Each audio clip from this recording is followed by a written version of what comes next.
ایسی کون کون سی علامات ہو سکتی ہیں جو ہمارے لیے معاون بن سکتی ہیں کہ یہ مستند حکیم ہے؟ جو اچھے طبیب ہیں نا، قابل طبیب ہیں، وہ پلس چیک کرتے ہیں، قارورہ چیک کرتے ہیں، لیکن وہ آپ کی رپورٹس بھی چیک کریں گے کہ رپورٹس میں کیا مسئلہ آ رہا ہے۔ لیکن ایک جو طبیب ہوتا ہے اسے بیماریوں کی تشخیص کا پتہ ہوتا ہے، علامات، اسباب، علاج کا پتہ ہوتا ہے۔ تو پہلی غلطی تو ہماری ہے کہ ہم بجائے طبیب کے پاس جانے کے ہم پنسار سٹور پہ جاتے ہیں۔ تو اب سند یافتہ بھی ہو، سند لگی بھی ہوتی ہے، اس کے باوجود کیا اس طرح ہوتا ہے کہ وہ اس قابل نہیں ہوتا؟ بعض اوقات میرے پاس ایسے پیشنٹ آتے ہیں کہ لاکھ لاکھ روپے کے ٹیسٹ ہی کروائے ہوتے ہیں۔ تو مقصد کہنا ہے کہ ایسا ظلم نہیں کرنا چاہیے، اگر اسے بہت زیادہ اشد ضرورت ہے پھر اس کی رپورٹ کروائی جائے۔ وَإِذَا مَرِضْتُ فَهُوَ يَشْفِينِ۔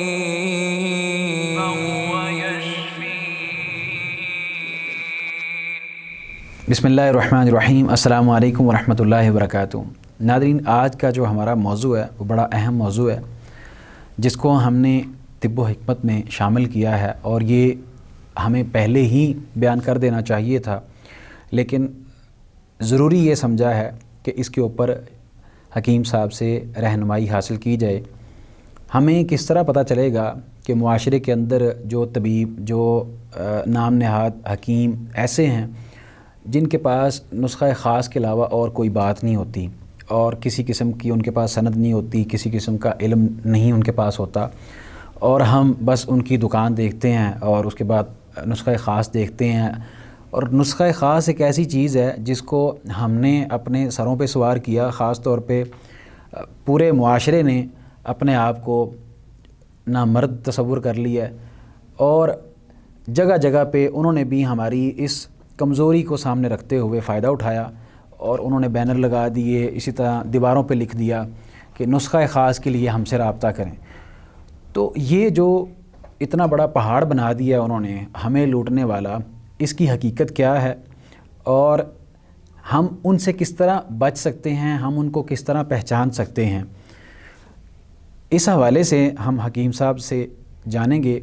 حکیم صاحب، بہت شکریہ، آپ نے اپنا وقت دیا۔ کیسے مزاج ہیں آپ کے؟ الحمدللہ، اللہ تعالیٰ کا احسان، شکر اللہ کا۔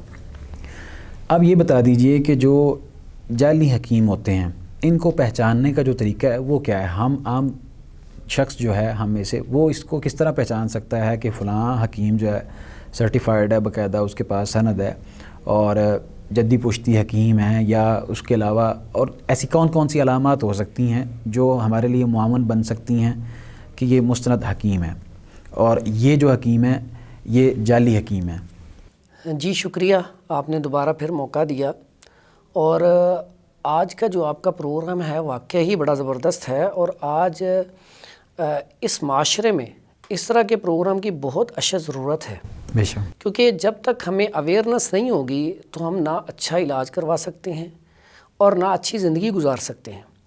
اس میں جو آپ نے سوال کیا کہ ہم جعلی حکیموں کو کیسے پہچانیں، تو آج کل تو پاکستان میں ایسے ہے کہ ہر بندہ ہی حکیم ہے اور ہر بندہ ہی ڈاکٹر ہے۔ ایسے ہی تو اس میں بڑا سمپل سا سادہ سا سسٹم ہے کہ جہاں پہ بھی آپ دوائی لینے جاتے ہیں یا آپ یوٹیوب پہ دیکھتے ہیں تو آپ سرچ کریں کیا یہ کوالیفائڈ ہیں یا نہیں ہیں۔ اگر نیشنل کونسل فار طب سے کوالیفائڈ ہیں تو وہ طبیب سرٹیفائڈ ہیں، بالکل ٹھیک ہے۔ صحیح۔ تو آپ پھر یہ جب یہ آپ کو سمجھ آ جائے کہ واقعی ٹھیک ہیں، اگر پھر بھی سمجھ نہیں آتی تو اگر آپ نے سوشل میڈیا پہ دیکھا ہے حکیم صاحب کو تو ان کا واٹس اپ نمبر ہوگا، انہیں آپ فون کریں، اپنی رپورٹ سینڈ کریں، تو اگر آپ کو بالکل صحیح جواب دیں، آپ سے بات چیت کریں، آپ کو آپ کی بیماری کے متعلق آپ کو مطمئن کریں، سمجھائیں، تو پھر سمجھ لیں وہ کوالیفائڈ ہی ہیں۔ تو اس میں کچھ ہماری بھی غلطی ہے کہ جب ہم خود ہی وہ نسخہ جات پڑھ کے تو فوری طور پہ نسخہ خریدنے چل پڑتے ہیں، متاثر ہوتی ہیں، تو یہ ہماری غلطی ہے۔ صحیح۔ بعض اوقات ایسا ہوتا ہے کہ میں اکثر دیکھتا ہوں کہ ایک عام بندہ پنسار سٹور پہ جاتا ہے، پنسار سٹور پہ جا کے کہتا ہے کہ مجھے نا آپ جریان کی دوائی دے دیں، یا مجھے بخار ہے، یا میرے اسٹمک کا مسئلہ ہے اس کی دوائی دے دیں، یا مجھے بواسیر ہے اس کی دوائی دے دیں۔ تو ایک پنسار سٹور جو ہے، پنسار سٹور والا جو ہوتا ہے اس نے پنسار کی جڑی بوٹیوں کا اسے پتہ ہوتا ہے لیکن ایک جو طبیب ہوتا ہے اسے بیماریوں کی تشخیص کا پتہ ہوتا ہے، علامات، اسباب، علاج کا پتہ ہوتا ہے. تو پہلی غلطی تو ہماری ہے کہ ہم بجائے طبیب کے پاس جانے کے ہم پنسار سٹور پہ جاتے ہیں. اسی طرح عام لوگ ڈاکٹر کی بجائے میڈیکل سٹور پہ جا کے کہتے ہیں کہ ہمیں بخار کی دوائی دے دیں. تو اس میں پہلی غلطی کس کی ہے؟ ہماری. ہمیں چاہیے کہ ہم مستند طبیب کے پاس جائیں.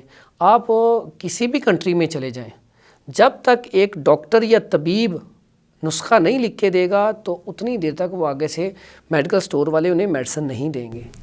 تو وہاں پہ جب ہم جا کے کہتے ہیں میں نسخہ دے دو، وہ فوری طور پہ نسخہ دیتے ہیں. تو یہاں پہ ہمیں یہ چیز سمجھنی چاہیے کہ یہ فرق ہے.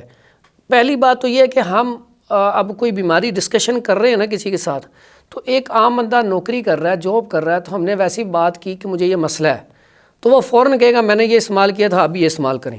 تو ہم نے تو اس کو بھی حکیم مان لیا. تو یہاں پہ ہمیں چاہیے تو یہ کہ ہم نے جس سے مشورہ لینا ہے تو وہ بھی تو دیکھیں ہم کس سے مشورہ لے رہے ہیں. آپ کسی اچھے طبیب سے، کسی اچھے ڈاکٹر سے مشورہ کریں تو آپ کو پہچان ہو جائے گی. صحیح. اچھا حکیم صاحب، یہ تو آپ نے بیان کر دیا ہے کہ جو جعلی حکیم ہیں ان کی یہ علامات ہیں، اس طرح ہم پتہ کر سکتے ہیں. لیکن بعض ایسے بھی ہوتے ہیں جو کہ بظاہر تو ان کے پاس سند ہوتی ہے لیکن وہ مطمئن نہیں کر پاتے. ان کے پاس اگر ہم جاتے ہیں تو اس طریقے سے وہ، اور پھر اوپر سے معاشرے کے اندر ایسے حکیموں نے جو جعلی ہیں وہ حکیموں کے بارے میں اس طرح کا ایک کہہ لیں کہ ماحول بنا دیا ہے کہ لوگ جلدی متاثر نہیں ہوتے، یا لوگ برا بھلا سمجھتے ہیں کہ یہی چیزیں ہیں دو چار جو بیان کی جاتی ہیں.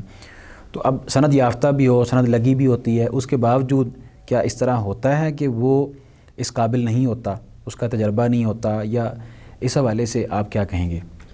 اس حوالے سے بالکل ایسے ہی شکایات آتی ہیں کچھ، لیکن اس میں بہت اچھے قابل طبیب بھی ہیں، بہت زبردست قسم کے طبیب ہیں جن کی تشخیص بہت اچھی ہے، تجویز بہت اچھی ہے.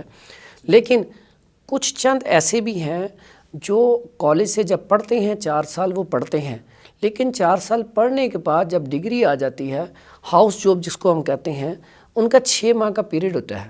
تو وہ ہاؤس جاب جو کرتے ہیں اس کے بعد کسی اچھے طبیب کے پاس کچھ وقت نہیں گزارتے. پریکٹیکل نہیں کیا ہوتا، پریکٹیکل ان کا کم ہوتا ہے. جیسے پہلے ہوتا تھا کہ ایک جو بچہ کالج سے پڑھتا تھا کسی نہ کسی طبیب کے پاس 4 سے 5 سال یا 10 سال ان کے پاس سیکھتا تھا. پریکٹیکلی انہیں پتہ چلتا تھا کہ پلس کیسے چیک کرنی ہے، قارورہ کیسے چیک کرنا ہے، تشخیص کی ہر چیز، زبان کیسے چیک کرنی ہے، آنکھیں کیسے چیک کرنی ہیں. تو وہ ساری چیزیں وہ پریکٹیکل جب آپ سیکھتے ہیں تو تب آتی ہیں. تو اکثر اوقات آج کل وہ طبیب جو پڑھنے کے بعد اپنے استادوں کے ساتھ اٹیچ نہیں رہتے، یا اچھے جو طبیب ہیں ان کے پاس جا کر کچھ وقت نہیں گزارتے، پھر ایسا معاملہ ہوتا ہے کہ ان کی تشخیص جو ہے وہ کمزور ہوتی ہے، وہ بیماری کو اچھے طریقے سے سمجھ نہیں پاتے، جو رپورٹس ہوتی ہیں ان کو اچھے طریقے سے پڑھ نہیں پاتے. تو اس وجہ سے یہ مسئلہ آتا ہے. تو آپ جب ان کی سند وغیرہ لگی دیکھیں تو جب آپ ان سے سوالات کریں گے بیماری کے حوالے سے، کوئی بھی بیماری ہے، آج تو نیٹ کا زمانہ ہے، آپ جب کسی طبیب کے پاس جائیں تو بیماری کو پڑھ کے جائیں، اپنی رپورٹس لے کے جائیں. تو جو اچھے طبیب ہیں نا، قابل طبیب ہیں، وہ پلس چیک کرتے ہیں، قارورہ چیک کرتے ہیں، لیکن وہ آپ کی رپورٹس بھی چیک کریں گے کہ رپورٹس میں کیا مسئلہ آ رہا ہے. دیکھیں نا، ایک سہولت اللہ نے دی ہے تو سہولت سے فائدہ اٹھانا چاہیے، رپورٹس کروانی چاہیے جہاں پہ ضرورت پیش ہو، لیکن بے جا نہیں. جیسے آج کل کے ماحول میں، آج کل کے دور میں رپورٹس والوں کا بھی آپس میں باقاعدہ تعلق اس طرح کا ہوتا ہے کہ آپ نے بھیجنے ہیں پیشنٹ ہمارے پاس، جی کمیشن آپ کو ملنا ہے. بالکل یہی بات میں آپ سے کرنے لگا تھا کہ بعض جگہ پہ ایسا ہے، ڈاکٹر ہوں یا طبیب ہوں، وہ جو ہوتی ہے لیبارٹری والے، ان کے ساتھ ان کی بات چیت ہوتی ہے کہ جی 50% آپ کو ملے گا، تو وہ دڑا دڑ ٹیسٹ کروائی جاتے ہیں. بعض اوقات میرے پاس ایسے پیشنٹ آتے ہیں کہ لاکھ روپے کے ٹیسٹ ہی کروائے ہوتے ہیں. تو مقصد کہنا ہے کہ ایسا ظلم نہیں کرنا چاہیے. اگر اسے بہت زیادہ اشد ضرورت ہے پھر اس کی رپورٹ کروائی جائے، پھر اس رپورٹ کو چیک بھی کیا جائے کہ یہ مسئلہ ہے. تو اس لیے یہ بڑا آسان ہے کہ آپ جس طبیب کے پاس جاتے ہیں تو رپورٹس کو پڑھ رہا ہے، وہ آپ کو اچھے طریقے سے سمجھ پا رہا ہے، آپ کی بیماری سمجھ رہا ہے، تو سمجھ لیں وہ اس کی تشخیص اچھی ہے، تجویز اچھی ہے، اس سے آپ علاج کروا لیں. اگر اس کو آپ کی بیماری کی سمجھ نہیں آ رہی تو پھر آپ اس کے پاس نہ جائیں، آپ کسی اور اچھی جگہ پہ جا کے اس سے بات کر لیں، کسی اور طبیب سے. صحیح. اچھا، آپ نے ایک بات یہ بیان کی ہے کہ آپ یوٹیوب پر پہلے اس کو دیکھ لیں، سمجھ لیں کسی بھی بیماری کو. اب اصل مسئلہ یہ ہے چونکہ پہلے دیواروں پہ لکھا جاتا تھا، لوگوں کے پاس نیٹ ورک نہیں ہوتا تھا، موبائل اس طرح کے اینڈرائڈ نہیں ہوتے تھے، تو دیواروں پر ان لوگوں نے جعلی جو حکیم تھے اطباء تھے انہوں نے فائدہ اٹھایا، دیواروں پر لکھ کے، بسوں کی سیٹوں پہ پیچھے لکھ کے اور جگہ جگہ لکھ کے. یہ مسئلہ ہوتا بھی ہے، یعنی اب میں آسان الفاظ میں اگر کہوں تو کمزوری والا جو مردوں کو، تو یہ مسئلہ ہوتا بھی ہے یا یہ مردوں نے، معاشرے نے بھی اپنے اوپر سوار کیا ہوا ہے؟ ایک تو یہ آپ بتا دیں. دوسرا یہ کہ یوٹیوب پر کیسے پتہ چلے گا کہ یہ بندہ سرٹیفائیڈ ہے کہ نہیں ہے؟ اب وہ اپنی صنعت تو نہیں دکھائے گا. اچھا، پہلے ہم جواب دے دیتے ہیں یوٹیوب کا. یوٹیوب پہ جب آپ دیکھتے ہیں نا تو بہت سارے طبیب بہت اچھا کام کر رہے ہیں، بہت اچھے اچھے نسخے بتا رہے ہیں، کوالیفائڈ ہیں، پڑھے لکھے ہیں، لیکن چند ایک ایسے بھی ہیں آپ دیکھیں گے ان کے الفاظ کا چناؤ یا وہ جب بتاتے ہیں تو بیماریوں کے کئیوں کے نام بھی نہیں آتے ہوتے. اور بعض اوقات آپ طبیب دیکھتے ہیں کہ انہیں سوائے مردانہ کمزوری کے اور کسی ٹاپک کا بھی نہیں پتا اور اس کے علاوہ اور کسی چیز کا بھی نہیں پتا. یعنی دو چار مخصوص جو مسائل ہیں ان کے جو اوپر طبیب ہے نا، طبیب اچھا قابل طبیب ہوگا، حکیم ہوگا، اللہ نے اسے عقل سمجھ اور شعور دیا ہوتا ہے، وہ ایک مرض کا علاج نہیں کرتا. دیکھیں پہلے کتنے بڑے بڑے حکیم گزرے ہیں. اگر آپ ماضی میں دیکھیں، حکیم محمد حافظ محمد اجمل خان صاحب، حکیم سعید صاحب، حکیم حسن کرشی صاحب، اسی طرح حکیم صدیق شہین صاحب، حکیم صابر ملتانی رحمۃ اللہ علیہ. اگر اس سے پیچھے جاتے ہیں تو حکیم جعلی نوس، ٹھیک ہے، ابن سینا، کتنے بڑے بڑے حکیم گزرے ہیں. تو مقصد کہنے کا کہ بڑے دانا اور بڑے علمی طبیب. اب ان سب کو دیکھ لیں، کسی نے کوئی ایسا اشتہار، کسی نے کوئی ایسی چیز ایک ہی مرض کے اوپر فوکس کیا ہو؟ نہیں. طبیب جو ہوتا ہے اس کے پاس آپ نزلے کی دوائی لینے جائیں، بخار کی لینے جائیں، سٹمک کی لینے جائیں، ہیپاٹائٹس کی لینے جائیں، بواسیر کی لینے جائیں، مردانہ کمزوری ہے اس کی لینے جائیں، کسی بھی مرض میں آپ جاتے ہیں تو آپ کی رہنمائی کرتا ہے. اگر کوئی ایسا طبیب ہے کوئی ایک ہی چیز کا علاج کرتا ہے باقی کسی مرض کا نہیں پتا، تو اس کا مطلب اس کے پاس اتنا ہی نالج ہے، وہ صرف اور صرف وہ اپنا کام چلا رہا ہے، سنا سنایا جو نسخہ ہے بس اس نے وہ آگے چلا رہا ہے. اب اس کے بعد جو آپ نے دوسری بات کہی کہ اکثر یہ جو لکھا ہوتا ہے معاشرے کا دیواروں پہ دوسرا، لیکن آج کل کا دور ہے نیٹ پہ آ رہا ہے، تو کیا مردانہ کمزوری ہوتی بھی ہے کہ ویسی بات ہی ہے؟ ایک بات تو پہلے یاد رکھیں، اللہ تعالیٰ نے انسان کو عقل سمجھ شعور دیا ہے، اللہ تعالیٰ نے انسان کو بڑا فٹ بنایا ہے، ٹھیک ہے، اور مرد کو اللہ تعالیٰ نے بڑی طاقت دی ہے. لیکن آج ہمارے معاشرے میں خرابیاں کہاں پہ آئی ہیں؟ سوشل میڈیا آ گیا. اب سوشل میڈیا پہ جب آپ یوٹیوب پہ جا کے یا فیس بک پہ یا کسی بھی سوشل میڈیا کے فارم پہ جا کے آپ ایسی چیزیں دیکھتے ہیں جو نازیبا ہیں، ٹھیک ہے، آپ ایسی چیزیں دیکھتے ہیں جس سے آپ کا جنسی رجحان اس طرف جاتا ہے، تو اس سے کمزوری پیدا ہوتی ہے. پہلے تو اس بات کو سمجھیں کہ جب بچہ جوان ہوتا ہے کیوں کہا گیا کہ فوراً اس کی شادی کر دی جائے؟ جب آپ شادی نہیں کرتے تو اس کو، اگر تو وہ کوئی طالب علم دینی ہے، سمجھدار ہے، تو وہ کیا ہوگا کہ اس کو یا تو قطروں کی شکایت شروع ہو جائے گی یا پھر اسے احتلام ہونا شروع ہو جائے گا.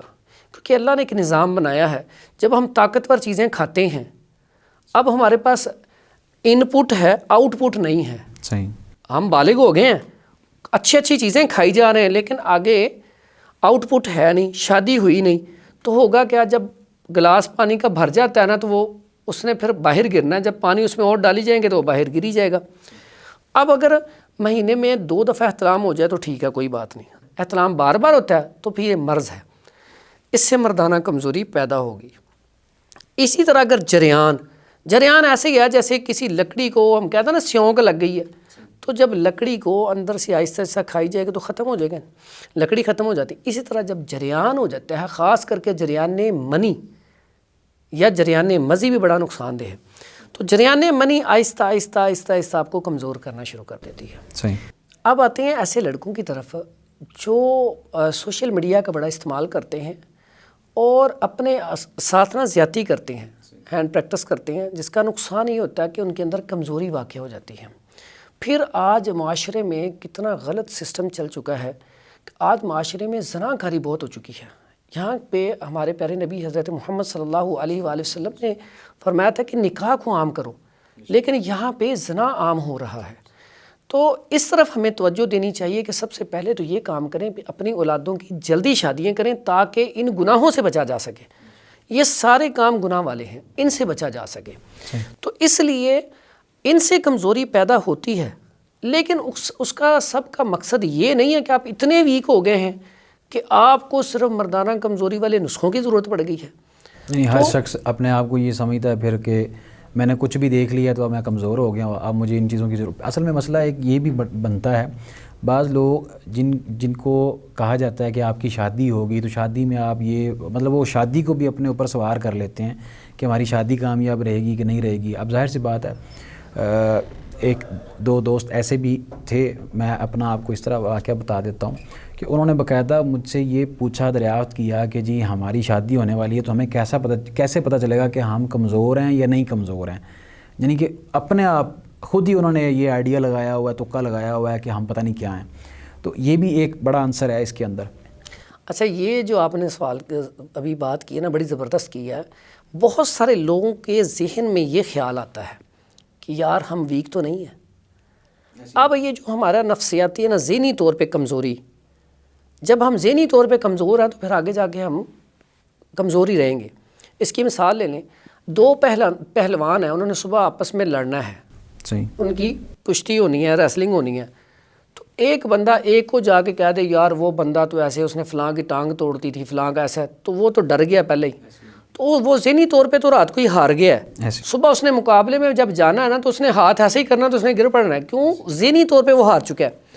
ہمارے معاشرے میں نفسیاتی مریض بہت زیادہ ہے, بہت زیادہ. میرے پاس اتنے پیشنٹ ایسے آتے ہیں وہ صرف نفسیاتی مریض ہوتی ہیں, ان کے دماغ میں یہ بیٹھ چکا ہے کہ ہم ویک ہیں.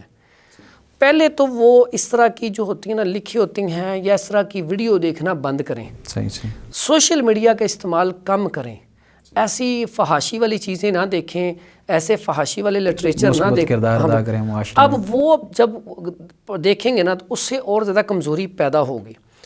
5 وقت نماز پڑھیں, قرآن پڑھیں, ٹھیک ہے, ذکر اذکار کریں, ٹھیک ہے, انشاءاللہ. بلکہ ہمارے پیارے نبی حضرت محمد صلی اللہ علیہ وسلم نے بھی یہی فرمایا کہ جو نکاح کی طاقت رکھتا ہے اسے چاہیے کہ وہ نکاح کر لے, اور جو نہیں کر سکتا تو وہ روزے رکھے.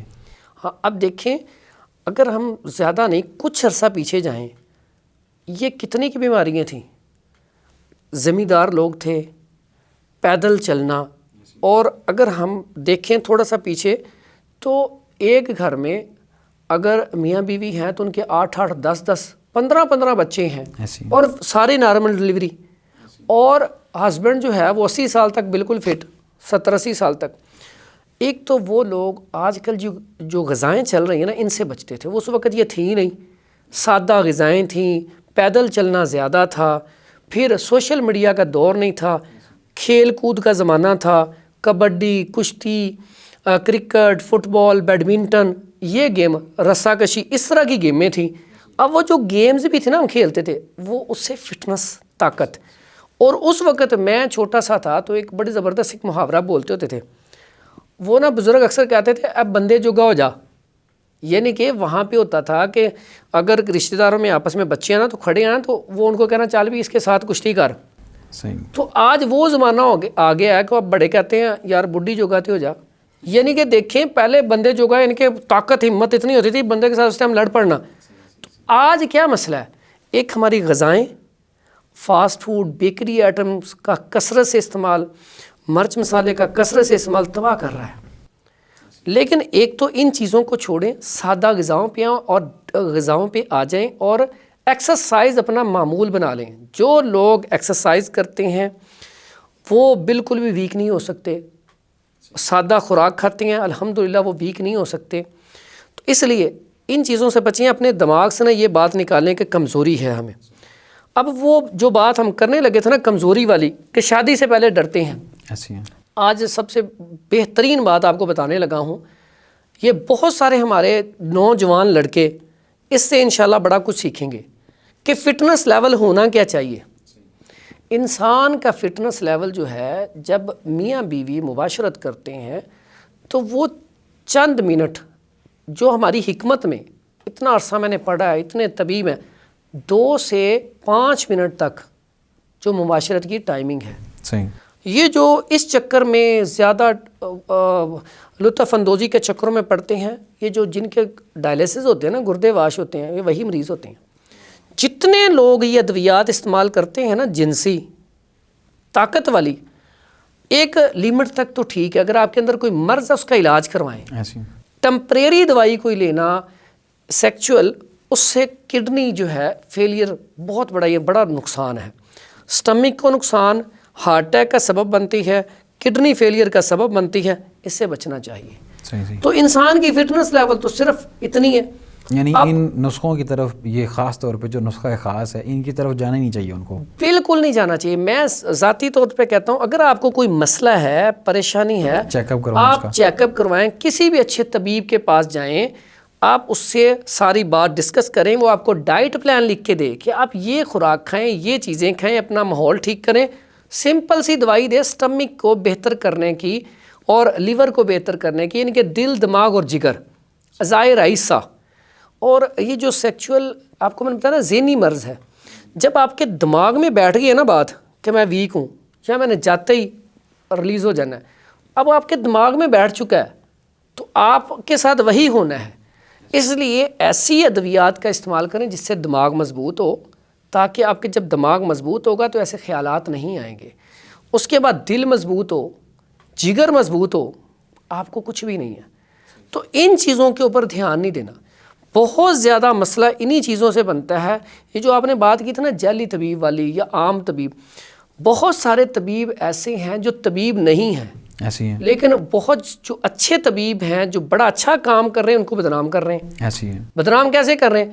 اب ایک اچھا طبیب ہمارے پاکستان میں، بڑے بڑے کمال کے طبیب اللہ نے پیدا کیے ہیں، لاہور میں، پورے پاکستان میں، پوری دنیا میں بڑے اچھے اچھے معالج ہیں. لیکن ہماری تھوڑی سی کم عقلی یہ ہے کہ ہم جب کوئی نسخہ دیکھتے ہیں نا یوٹیوب پہ، کوئی تلا دیکھ لیا ویسے ہو جائے گا، ویسے ہو جائے گا، جب کوئی بھی نسخہ دیکھ لیا ہم اس کی طرف توجہ دیتے ہیں. ہم اپنا مستقل علاج نہیں چاہتے. اس کی مثال ایسے ہی ہے جیسے جب ہمیں بخار ہوتا ہے تو ہم بخار کی بجائے کہ اس کا ٹریٹمنٹ کروائیں، جیسے ہمارے پیارے نبی صلی اللہ علیہ وسلم نے فرمایا کہ بخار جو ہے، یہ پانی جو ہے یہ بخار کو دور کرتا ہے، ٹھیک ہے، تو ہم اس کا علاج کرنے کی بجائے، اب بخار جب آتا ہے تو یہ تو بیماریوں کو ختم کرنے کے لیے آتا ہے، تو بخار کو آہستہ آہستہ اس کو اتارنا چاہیے. ہم کیا کرتے ہیں، فوری طور پہ بنا پوچھے ہی پیناڈول لا کے تو کھا لیتے ہیں. اب ہم چاہتے ہیں ٹمپریری علاج ہو جائے، صبح ہم کام پہ جائیں، اسی چکر میں کچھ عرصہ ہم ٹمپریری دوائیاں کھا کھا کے اپنا سٹمک بھی خراب کر لیتے ہیں اور پوری باڈی کو نقصان دیتے ہیں، کڈنی کو بھی نقصان دیتے ہیں. اسی طرح جو لوگ آج کے معاشرے میں، ہمارے نوجوان بھی، بوڑھے بھی، جو بھی ایسا کام کر رہے ہیں کہ وقتی ریلیف کے لیے ادویات کھا رہے ہیں یا ان کے جھانسے میں آ رہے ہیں، ان سے بچیں. صحیح بات ہے. یہ اپنا علاج کروائیں، اپنا ڈائٹ پلان ٹھیک کریں. انشاءاللہ مجھے پوری امید ہے کہ انہیں دوائیوں کی ضرورت ہی نہیں پیش آئے گی. اگر دوائیوں کی ضرورت پیش آتی ہے تو چلیں اپنا علاج کروائیں کسی اچھے طبیب سے، مستند طبیب سے، تو ان کا معاملہ حل ہو جائے گا. اچھا حکیم صاحب، جتنی بھی آپ نے گفتگو کی ہے اس کے اندر ایک چیز میں یہ شامل کرنا چاہوں گا کہ عموماً یہ دیکھا گیا ہے کہ آن لائن جو حکیم ہیں اس طرح کے جو نسخے بیان کرتے ہیں، بتاتے ہیں، اور اپنے ویوز کے چکروں میں بھی اور اسی طرح لوگوں کو لوٹنے کے چکروں میں بھی، تو لوگ بھی ان سے رابطہ اس لیے کرتے ہیں کیونکہ وہ اب ریئل میں بھی اگر کسی کو مردانہ کمزوری ہے تو کوئی بھی مرد جو ہے وہ یہ نہیں چاہے گا کہ میں اپنے کسی ایسے حکیم کے پاس جو کہ ہمارا فیملی کا حکیم ہے، مطلب میرے والدین رشتہ دار جانتے ہیں ان کو، اور ایک مایہ ناز حکیم ہے، جدی پشتی حکیم ہے اور ماہر ہے، تو میں اگر اس کے پاس جاؤں گا اب وہ میرا راز فاش کر دے گا یا بتا دے گا کہ فلاں کا بیٹا میرے پاس آیا تھا، یا تو اس ڈر کی وجہ سے بھی وہ آن لائن رابطہ کرتے ہیں. تو اس بارے میں آپ کیا بتائیں گے کہ ان کو کیا کرنا چاہیے؟ ایک تو بات نا یاد رکھیں، یہ سوال آپ کا بڑا زبردست ہے کیونکہ بہت سارے لوگ اسی وجہ سے ڈرتے نا طبیبوں کے پاس نہیں آتے. جی جی. ایک بات تو پہلے ذہن میں بٹھا لیں، جو طبیب پڑھا ہے نا، جس نے 4 سال کا کورس کیا ہے، تو پہلے سال میں عہد نامہ بکرات یہ لیا جاتا ہے کہ آپ کے پاس باپ نے بھی آنا ہے، بیٹی نے بھی آنا ہے، بھائی نے بھی آنا ہے، ہر قسم کے رشتہ داروں نے آنا ہے، تو آپ نے ایک ہی بات دوسرے کے ساتھ نہیں کرنی. صحیح. ایک تو جو طبیب ہے اس کا کلینک ایسا ہونا چاہیے کہ پردہ داری ہو، رازداری ہو، اکیلے پیشنٹ کو چیک کیا جائے. اس میں بھی پھر سکینڈل بن جاتے ہیں، مسئلہ یہ. اس میں بتاتا ہوں، اس میں سکینڈل نہیں بنے گا. طریقہ یہ ہو، اگر جینٹس ہے تو اکیلا کے بات کرے، اگر فیمیل ہے تو اس کی والدہ ساتھ بیٹھے، صحیح، ٹھیک ہے. اگر میل ہے تو وہ تو سمپلی اکیلا آگے بیٹھے، اپنا وہ پوچھے، سوالات کرے اور اپنا چیک اپ کروائے. جو باہر بیٹھے ہیں باقی پیشنٹ، ان کو کیسے پتہ چلے گا؟ تو جو طبیب پڑھا ہوگا 4 سال، اس نے عہد نامہ بکرات پڑھا ہوگا، تو وہ تو کبھی کسی کے ساتھ بات نہیں شیئر کرے گا. ایک تو یہ بات. ایک ہمارے پیارے نبی حضرت محمد صلی اللہ علیہ وسلم، ان کی بات تو سب سے اوپر ہے. جب ہمارے نبی صلی اللہ علیہ وسلم نے کہہ دیا کہ آپ نے ایسی بات، ایک ہی بات دوسرے کے ساتھ نہیں کرنی جس سے فتنہ فساد پھیلے یا لڑائیاں پھیلیں، تو ایسا کام ہم نہیں کریں گے. ایک بات آ گئی. تو اس میں جو دوسرا مسئلہ ہے کہ آن لائن ہی دوائی منگوا لے یا طبیب کو چیک اپ کروانا ضروری ہے. میں سمجھتا ہوں جتنے بھی جنسی امراض ہیں، چاہے وہ بے اولادی کے حوالے سے ہوں، چاہے مردانہ کمزوری کے حوالے سے ہوں، جب تک آپ کسی طبیب کے پاس نہیں جائیں گے، اسے اپنی پلز نہیں چیک کروائیں اپنا گے، مزاج چیک اس نہیں کی کروائیں گے، تشخیص نہیں کروائیں گے، اتنی دیر تک آپ کا اچھا علاج ممکن نہیں ہے. چاہے آپ جتنے مرضی مہنگے نسخے منگوا لیں. آپ اکثر اوقات ایسا ہی ہوتا ہے کہ آن لائن آپ نسخہ منگوا لیتے ہیں. اب ایسا نہیں ہوتا کہ ایک ہی نسخہ ہر بندے کے اوپر فٹ آئے. بالکل، ہر بندے کا مزاج الگ ہوتا علیحدہ. ہمارا جو ملک ہے اس میں 4 موسم پائے جاتے ہیں، اور انسان کے جو مزاج ہے وہ بھی 4 ہیں. انسان کے اندر خشکی پائی جاتی ہے، سردی، گرمی اور تری. ہمارا موسم بھی دیکھیں تو اسی طرح 4 موسم پاکستان میں پائے جاتے ہیں. اب یہاں پہ جب پیشنٹ خود چل کے آئے گا طبیب کے پاس تو وہ دیکھے گا موسم کون سا چل رہا ہے. صحیح، گرمی ہے، سردی ہے، تری ہے، خشکی ہے. اور اس جو مریض میرے پاس آیا ہے، اسے مسئلہ کس وجہ سے ہوا ہے؟ اگر اس کا مزاج اعصابی ہے، سردی والا ہے، تو اور دوائی ہوگی. یہ بات آج آپ کو ٹپس دینے لگا ہوں بہت بڑی. جس کا مزاج اعصابی ہوگا، سردی ہوگی، اس کو شہوت نہیں آئے گی، صحیح، صحیح، نفس میں صحیح، طاقت نہیں آئے گی. اگر آئے گی تو بالکل کم. اگر اس کے مزاج میں خشکی ہے تو اس کو شہوت بہت زیادہ آئے گی، لیکن اس کے اندر ٹائمنگ کی کمی آ جائے گی. اگر گرمی ہوگی تو پھر شہوت نہ بالکل ٹھیک ہوگی نہ کم ہوگی، درمیانی آئے گی، اس میں بھی ٹائمنگ کم ہوگی، مادہ منویہ پتلا ہو چکا ہوگا. اعصابی مزاج میں مادہ منویہ جو ہوتا ہے وہ کچا پانی کی طرح ہوتا ہے. خشکی میں مادہ منویہ خشک ہو جاتا ہے، اور گرمی میں مادہ منویہ پتلا ہو جاتا ہے. ٹھیک ہے. اب ان تینوں کنڈیشنوں کا علاج مختلف ہے. تو جب آپ وہاں پہ بیٹھے آن لائن دوائی منگوائیں گے تو اس سے پھر آپ کیسے علاج کر لیں گے صحیح؟ بہت کم ہوتا ہے کہ پیشنٹ کو فرق پڑ جائے. تو اس لیے میں تو یہ ریکویسٹ کروں گا، آپ نے جس بھی معالج سے آپ نے علاج کروانا ہے، جس بھی طبیب سے کروانا ہے، آپ اس کے ساتھ واٹس ایپ پہ بات کریں. اس کے بعد اس سے ٹائم لے کے اس کے پاس جائیں، اسے چیک اپ کروائیں. چیک اپ کروانے کے بعد پھر آپ کو بتائے گا، پھر آپ سے ہسٹری بھی لے گا. ٹھیک ہے. آپ کی رپورٹس اگر کوئی مانگنی ہوگی وہ بھی مانگے گا. پھر آپ کا علاج آسان ہو جائے گا.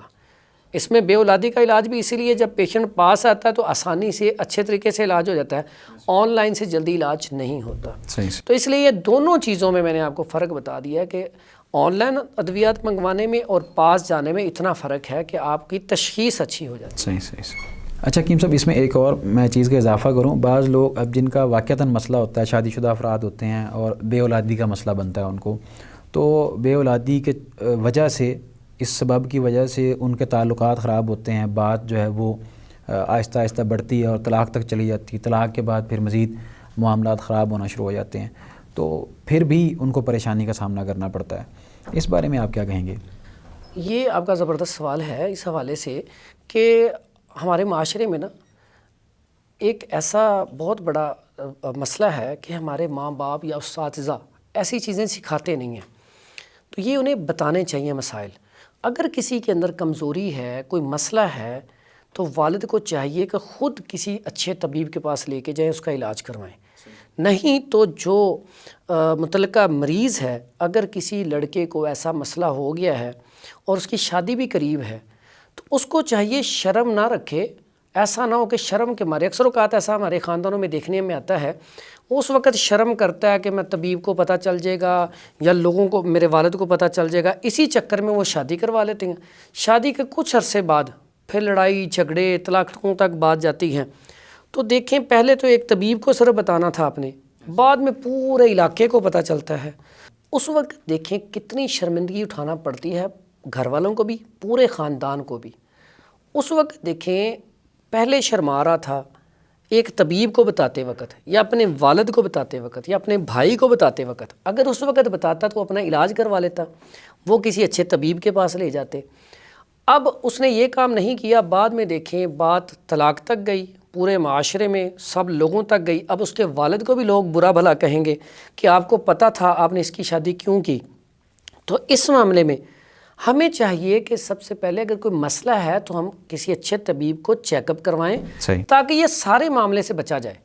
ایک بات یہ، دوسری بات یہ، اگر آپ کے اندر کوئی نقص ہے، کوئی مسئلہ ہے، تو آپ اپنا علاج کروائیں، پھر شادی کروائیں۔ آپ کسی کی زندگی کو ایسے خراب نہ کریں۔ بہت سارا ہمارے معاشرے میں یہ مسائل ہوتے ہیں کہ مرد کے جراثیم نہیں ہوتے، ایزوسپرمیا کا مریض ہوتا ہے، جب شادی ہوتی ہے اگلے جو لڑکی والے ان کو بتاتا نہیں ہے، تو پھر ان کے ساتھ شادی ہو جاتی ہے۔ جب شادی ہو جاتی ہے کچھ عرصے بعد پتہ چلتا ہے، پھر طلاق ہوتی ہے، تو اس میں لڑکی کی زندگی جو ہے وہ تباہ برباد ہو جاتی ہے۔ تو اس لیے ہمیں چاہیے کہ اگر کوئی مسئلہ آ گیا ہے، اللہ کی طرف سے کوئی بیماری آئی ہے، تو اللہ تعالیٰ نے شفا بھی رکھی ہے، اسے چاہیے کہ وہ علاج کروائے، وہاں پہ شرم نہ کرے۔ یہ میرا ایک میسیج ہے کہ اس سے بہت سارے لوگ میں نے معاشرے میں ایسے دیکھے ہیں، جب طلاق والی بات پہنچتی ہے تو کئی پھر لڑکے خودکشی کر لیتے ہیں۔ کیوں؟ اس وجہ سے کہ لوگ کیا کہیں گے کہ یہ مردانہ کمزوری کی وجہ سے اس کی بیوی گھر میں نہیں رہی اور وہ گھر چھوڑ کے چلی گئی ہے۔ تو برائے کرم جس کو بھی یہ مسئلہ ہو، مسئلے ہو جاتے ہیں، بعض اوقات ایسا ہوتا ہے کہ انسان کو چھوٹی عمر میں بخار ہوا، جسے ہم بڑا بخار کہتے ہیں، اس سے بھی تو جراثیم ضائع ہو جاتے ہیں، ٹھیک ہے، اس سے بھی تو کمزوری آ جاتی ہے۔ تو ہر چیز کا علاج ہے، انہیں چاہیے کہ وہ علاج کروائیں، تو علاج کروانے کے بعد پھر شادی کریں، اور اس میں شرمائیں نہیں۔ یہ شرم کو اس معاملے میں سائڈ پہ رکھیں۔ اکثر اوقات ہم اپنے معاملات میں شرم کرتے ہیں، جب لڑتے ہیں اس وقت شرم نہیں کرتے، تو اس سے ہمیں بچنا چاہیے۔ اللہ تعالیٰ ہمیں بچنے کی توفیق دے۔ آمین۔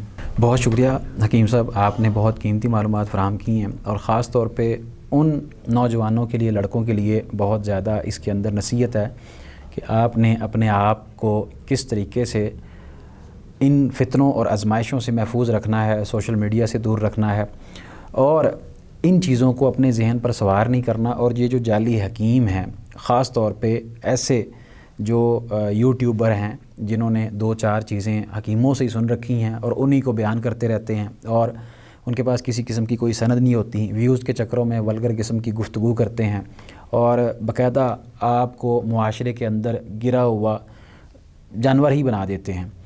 تو پاکستان کے اندر ایسا کچھ بھی نہیں ہے، بلکہ جن کے مسائل ہیں ان کو چاہیے اپنے والدین سے بات کریں، اور اپنے والدین کے ذریعے اپنے ان جدی پشتی حکیموں کے ساتھ جا کے اپنی نبض چیک کرائیں، آپ جا کے باقاعدہ اپنا مزاج چیک کرائیں، اور اچھے طریقے سے اپنا علاج کروائیں۔ اور ایسے معاشرے میں چند افراد موجود ہیں جن کو بے اولادی کا مسئلہ ہوتا ہے۔